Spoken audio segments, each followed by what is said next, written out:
పానీపూరి అంటే ఇష్టపడని భారతీయుడంటూ ఉండరు.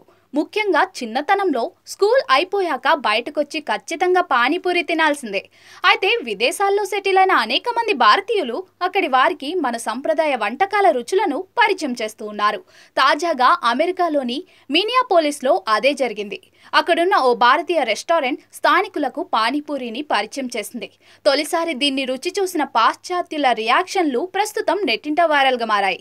వీడియోలో కనిపించిన దాని ప్రకారం రెస్టారెంట్ నిర్వాహకులు బయట ఓ చిన్న స్టాండ్ ఏర్పాటు చేసి పానీపూరిని టేస్ట్ చేయాలంటూ వచ్చిపోయే వారికి ఆఫర్ చేశారు.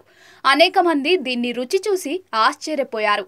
ఉప్పు, కారం, మసాలా సమపాళ్లల్లో ఉన్న ఈ ఫుడ్ యమ టేస్టీగా ఉందంటూ అనేక మంది కమెంట్ చేశారు. దీన్ని మరోసారి టేస్ట్ చేసేందుకు ఈ రెస్టారెంట్కు ఖచ్చితంగా వస్తామని కొందరు అన్నారు. ఇక వీడియోపై నెట్టింటా కూడా భారీ రెస్పాన్స్ వస్తోంది. పానీపూరి నచ్చని వారు ప్రపంచంలోనే ఉండరని కొందరు కమెంట్ చేశారు. మరికొందరు మాత్రం తమకు వీసా వస్తే అమెరికాలో పానీపూరి బండి పెట్టుకుంటామని సరదాగా పేర్కొన్నారు. ఇలా రకరకాల కమెంట్స్ మధ్య వైరల్ అవుతున్న ఈ వీడియోపై మీరు కూడా ఓ లుక్ వేసేయండి.